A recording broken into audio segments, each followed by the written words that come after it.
Los Andes americanos son pródigos en riquezas minerales.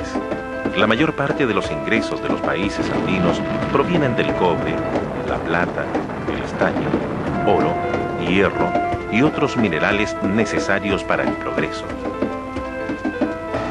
Ciertamente, la minería es muy importante para estos países, pero ¿alguna vez nos hemos preocupado de los costos sociales y ambientales que estas actividades significan para nuestros pueblos? Veamos algunos ejemplos. Para producir una tonelada de cobre, se dejan como desechos sólidos 600 toneladas de piedras totalmente inútiles, llamadas precisamente estéril. Estos desechos se van acumulando, formando con los años enormes montañas que modifican el paisaje y amenazan a las poblaciones cercanas. Veamos otro ejemplo. Por cada tonelada de cobre que produce el país, se contaminan 320.000 litros de agua, que posteriormente extienden la contaminación a otras áreas a través de las napas subterráneas.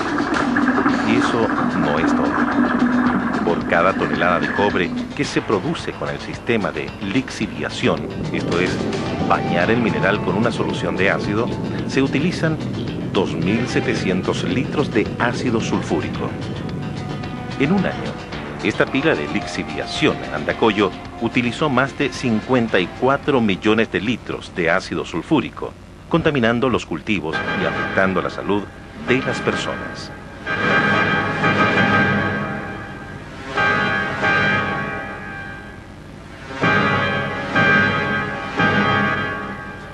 Pero no solo el medio ambiente se ve afectado por la actividad extractiva. En los últimos 11 años se ha realizado en Chile una enorme inversión en minería, la que ha tenido como consecuencia un incremento espectacular de la producción de cobre. Este incremento no ha significado más empleo.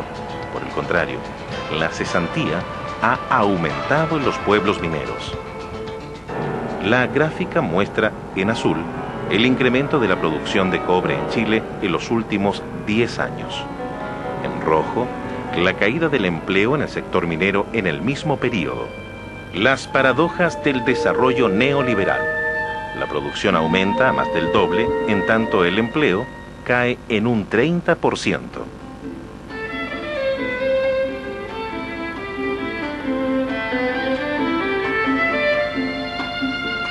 ¿Por qué ocurre todo esto? ¿Y quién lo permite? En un acto de masas que se desarrolló en la Plaza de la Constitución, el presidente de la República, Salvador Allende, firmó el proyecto de reforma a la Carta Fundamental para permitir la expropiación de la gran minería del cobre.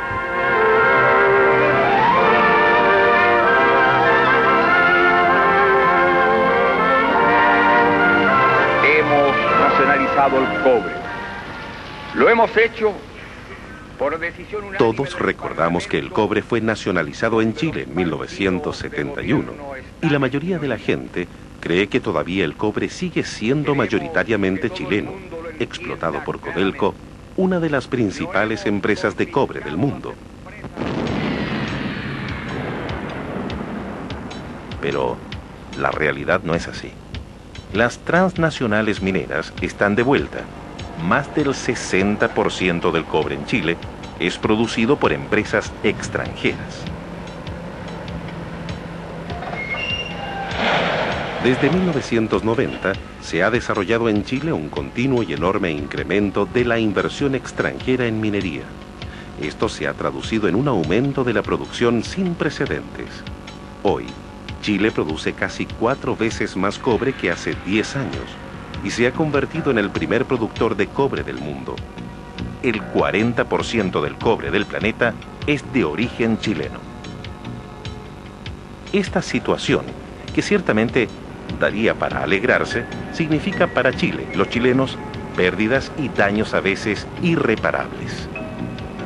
El desmesurado incremento de la producción ha tirado el precio al suelo, por lo que el país recibe hoy menos ingresos produciendo más cobre.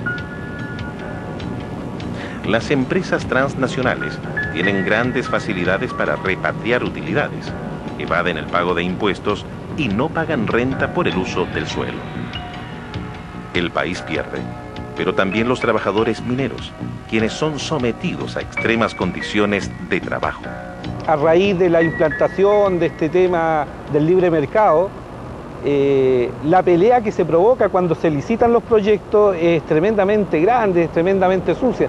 Y el reclamo que le hemos hecho a Codelco y a las grandes multinacionales cuando entregan estos proyectos, ya sea montar una mina o ampliar una mina, nos vemos con que el criterio que ahí se sigue aplicando es entregarle dicho proyecto a quien más barato cobre, no a quien cumpla con las mínimas exigencias para desarrollar un trabajo. Esto de entregarle a una constructora a muy bajo costo, la constructora recupera ese bajo costo, lo recupera por medio del maltrato al trabajador, malos sueldos, malas condiciones de trabajo, malas condiciones sociales también. Por ejemplo, hay una norma que está establecida por el Colegio Médico en donde un trabajador a 5.000 metros de altura no pueden haber más de 2 trabajadores en un cuarto de 2x2.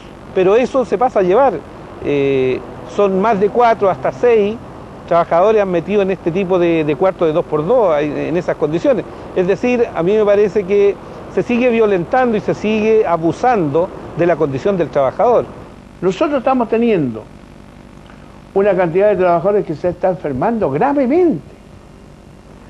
Hay olvido, o sea, hay daños psíquicos. El trabajador en la altura se olvida qué es lo que está haciendo en determinado momento. Y eso es muy peligroso. Enseguida, hay daños coronarios muy graves. Hay daños pulmonares. Te digo que el año 1998 se murieron 16 trabajadores por edemas pulmonares. O sea, murieron reventados en altura. Tenemos una gran cantidad de trabajadores que tienen problemas de carácter psíquico producto del mercurio ambiente que hay en la cordillera. O sea, una cordillera que está plagada de arsénico, de plomo, de mercurio, al poner en explotación produce daño. ¿Alguien le ha exigido investigación a las multinacionales para que efectivamente, o que gasten en investigación para evitar que los trabajadores se contaminen?